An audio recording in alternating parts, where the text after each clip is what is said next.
Okay. So now I'm going to ask a question a bit more on you, Christina. So I wanted to know, how did you get into the crypto world? How did it happen? Yeah, so it's quite a long story because I'm already quite old. And first, I've heard about it from my friend. She was working on a stock market, and it was in 2009. And she was telling me about Bitcoin and these stuffs, and I was like, I don't believe that like people from banks would let you do it. And I was thinking like you like people like talking about blockchain and Bitcoin like in the beginning, and she was like, but you don't understand it, nobody's gonna ask them for permission, it's gonna happen, you know. And I was like, why? I don't understand. And then maybe like 3-4 years I didn't understand, and I didn't care. And I was thinking that Bitcoin will only be in games, it will be like money for games. Yeah. And I wasn't a gamer. I was actually doing events and parties, and also in movie making. I was doing script and assistant of director, and I was doing my movie and touring with the movie and on film festivals. So I didn't care about gaming and so on. And then I've noticed that it's gonna be important. And I was actually in 2013, 14, I was in Bitcoin cafe in Prague, where we were using Bitcoin for paying for coffee, sweets, books, bags with Bitcoin sign, and so on. And I felt so cool and so much like I'm, you know, on the top of the latest technologies. But I still didn't believe in it. And I know there have been people who were like putting big money into it, and I was thinking, they may lose it, you know, because there were always were people saying like crypto is going to end. It's going to end in few years. It's going to zero. So any money you will put there will go to zero. And these people have been there through the years. And I was younger, so I didn't like believe my own judgment. And I was always like, oh, you're right. You know, you're smarter than me. So I will not put much money into it. So I never really put a lot of money into it. So I'm not crypto rich nowadays, but I already understand, and I don't want to miss another level of this happening, which I feel is happening with NFTs, you know. And for Bitcoin, maybe now a little falling, but you know, when you take it from the 2009, it's only rising, and it's rising so much, you know. And everyone was saying like it's gonna end, and what has happened? It's only rising. So I believe in my life in next years I don't want to be on the side of the people who are like waiting for crypto to end, you know, because I would really feel sorry. And I can also add one of my friends who was also going to Bitcoin Cafe back then and also didn't believe that much into Bitcoin. He's now like totally like depressed, you know. He's like he went crazy, you know, because he was just thinking, I was there, I could have done this, why I haven't done this, I could have put money into this and I haven't, and like really overwhelmed. So I think it's better when someone may have this experience also, don't have these emotions about crypto and just join now, you know, because we're still at the beginning and it's going, I believe, I don't believe, I know it, you know, because I've experienced it through my life. It's happening. It's going to be bigger and bigger and bigger. Yeah. Yeah, and I think that the kind of project, just like the more and more artists that come over the NFT sphere, and like a real life bonded project, just like Rare Pizza, are demonstrating that the blockchain is here to stay, and more application we come out of it that will make more people realize that it's now part of the society and will be implemented more and more. So I totally agree with you.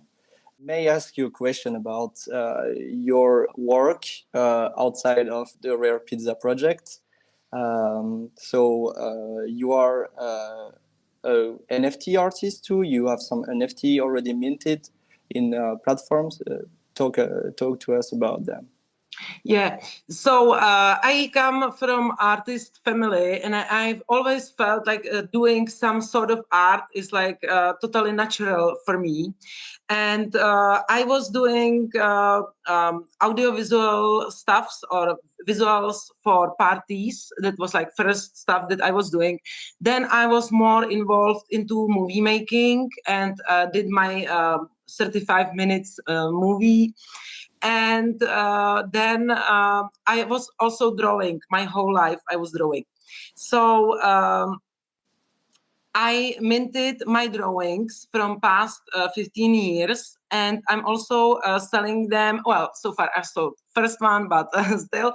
And I started like a month ago with this, and I'm offering to send the real drawing because they're on paper, also with the NFT. So I was sending my first drawing to Singapore, which was a nice experience. And this drawing behind me, that's not the same. This is actually from Picasso, but I just like these like.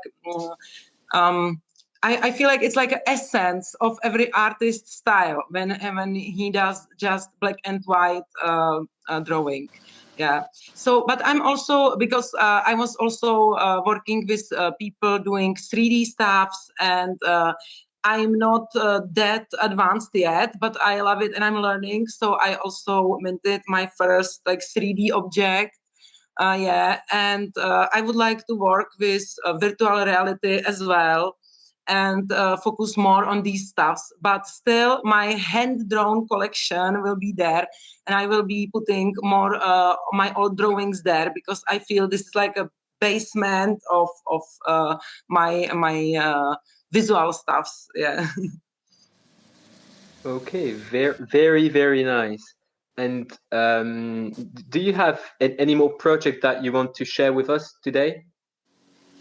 Yes. So I would just say follow me on my social medias, 113KW, for what will be next. Because I was doing events, and I'm still doing events, but I will only focus on stuff towards NFT. So I would like to do some NFT meetup, crypto meetup. I already got invitation towards Rare Pizzas project to Morava, which like our country is part is Czech and part is Morava. So to this small region, and I see really my future with NFTs and crypto involved more. I'm not now gonna be focusing on what I was thinking before that I will be doing, because we had plans for. I was one of the main organizers of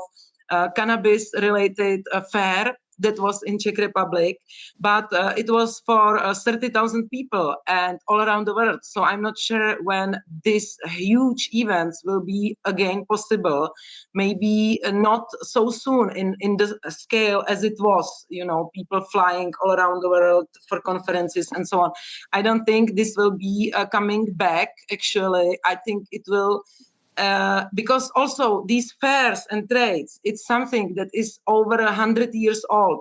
This has been happening when they were showing the first motors. What does it have to do with nowadays? I feel like these huge trades are really coming to end, and it's gonna be all happening in metaverses. Yeah, maybe not next first year, but I feel like this era is really coming to end of these huge trades, and this is going to be in metaverses. So that's also why I choose to be more focused in NFTs in general now. And yeah, I really see my main route in this now. Maybe like Ready Player One style, with everything around totally virtual. Is that your vision of the future? Yes, I feel like in a few I can say how much years, because already through my life there has been such an advance of technology. I had first computer when I was 12, and there was nothing on internet. There was first websites happening, and look where we are now. So I think and I'm not that old, so I don't know how quickly this will all happen. But I think that one day you will be able to sort of like download your brain and memories and actually live in metaverse, because who are we really? This is just electricity and information, in your brain. So I see myself not on my old knees. I will download myself into my metaverse parcel and live there.